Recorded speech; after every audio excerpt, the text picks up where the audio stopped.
parler sa pointe de vitesse, tout comme Nil qui s'élancera à son extérieur avec le numéro 16. Bref, un très joli prix du Luxembourg pour patienter avant l'Amérique de demain. Voilà l'autostart qui vient de prendre en charge les différents concurrents au nombre, on le rappelle, de 17, 9 sur la première ligne. Et on va suivre cette épreuve donc qui va se disputer sur un tour complet de la grande piste de Vincennes à l'arrière du peloton Nil. Mais Nil, c'est normal, il essaie de le lancer.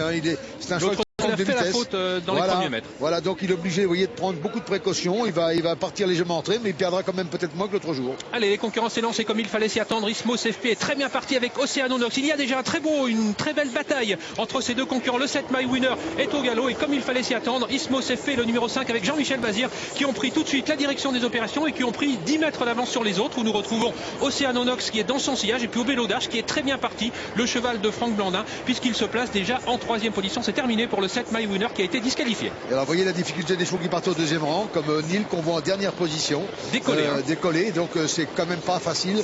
Et on voit tous les chevaux de la première ligne qui sont déjà là. Queen's Glory est pas mal, elle est en 8-9e position, mais pas mal. Kazakh bleu toque rouge à l'extérieur du peloton. On est allé vite dans la descente. 1-8 avec Ismos FP qui a toujours l'avantage en 2e position. Obélo d'Arche en 3e épaisseur. Max Deguez, le numéro 8, un protégé de Jean-Michel Bazir qui est repris maintenant par Dominique Locteux, mais il n'a pas la place de se glisser entre Obélo d'Arche et Oyola. Il reste à l'extérieur. Voilà, il va pouvoir maintenant. C'est pas sûr, hein, il reste à l'extérieur. Je vais vous dire, à mon avis, son compte est bon parce qu'il a fait un gros effort. Il est resté en 3e épaisseur, nez au vent, et ça va être très difficile pour lui. D'ailleurs, vous allez voir, si le cheval ne va pas bien et que le driver le sent, il va tirer à l'extérieur. Naz Lavalière est au galop, c'est terminé pour elle. Le numéro 10, Obélo d'Arche qui vient de relayer dans la montée Ismos FP qui l'a laissé passer. Faute de Max Deguez, c'est terminé pour lui. Queen's Glory, où est-elle la favorite? Eh bien, elle est dans le sillage ici. Queen's Glory au sein du peloton de Passion du Loisir. Le numéro 15, en ce qui concerne Nil, eh bien, il est quand même assez loin des premiers. Ça va toujours bien en tête pour Obélo d'Arche qui a toujours l'avantage. La casaque verte en 2e position, c'est Oyola qui vient de couvrir Ismos FP. On s'est rapproché avec Norginho, une autre casaque verte qui est actuellement en 4e position. Il est ici. Et puis Oceanonox avec Pierre Lévesque. Garland Chronos qui est 7-8e à l'extérieur et qui pointe maintenant le bout de son nez. Punch de chenou, casaque orange qui s'est décalé de la corde maintenant. Et puis les autres sont un tout plus loin. Queen's Glory, Nil, mais ils ont beaucoup de chemin à refaire alors que nous sommes déjà à moins de 400 mètres de l'arrivée. Ça va bien, Michel, toujours pour Obélo d'Arche qui est en tête. Obélo d'Arche domine la situation pour l'instant. Maintenant, attention, la ligne droite est longue.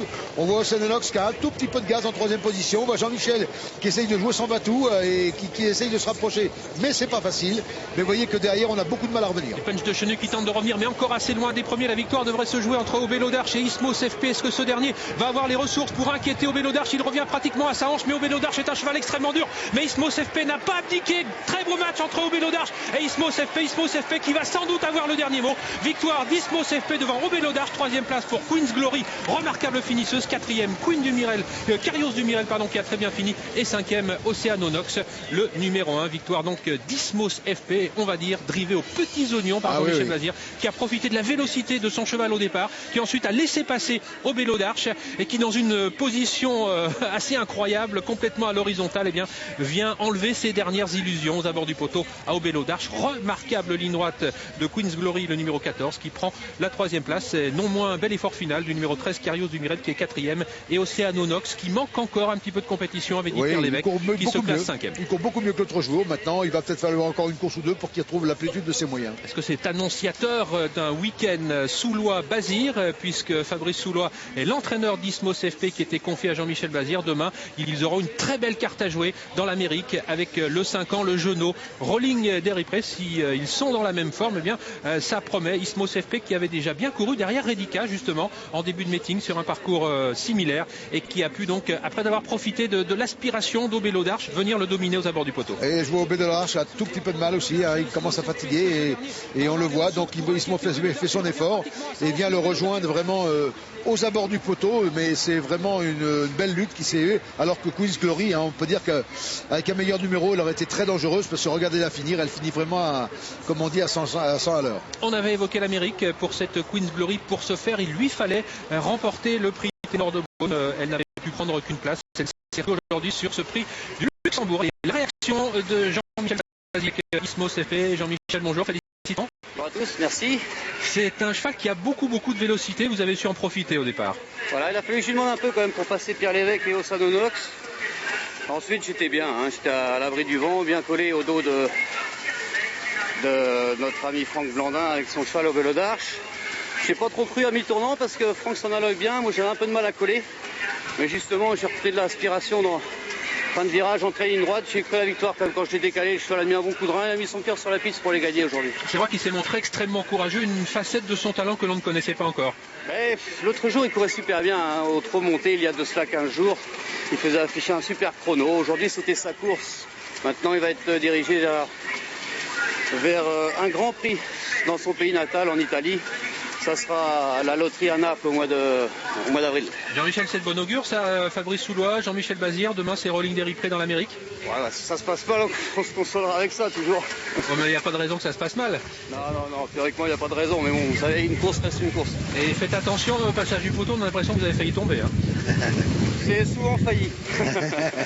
Bravo Jean-Michel, félicitations. On rejoint tout de suite Fabienne avec Chantal là-dessous.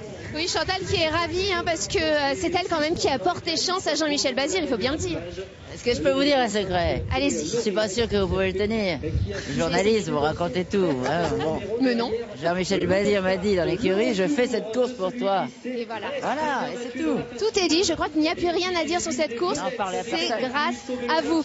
Alors, vous jouez en ce moment les prolongations rive gauche parce que votre One Woman Show, j'ai l'impression que je vous plais, cartonne. Du coup, votre public des Amazones vous a suivi finalement. Il m'a suivi dedans, c'est formidable. Je me suis dit, est-ce qu'il va me suivre toute seule sur scène? Et finalement, il vient, il est ravi. Et qu'est-ce que ça vous fait du coup d'être toute seule sur scène? Parce que ça faisait longtemps que vous étiez un peu. J'adore. Comme ça, je suis toute seule et je récupère tous les rires pour moi.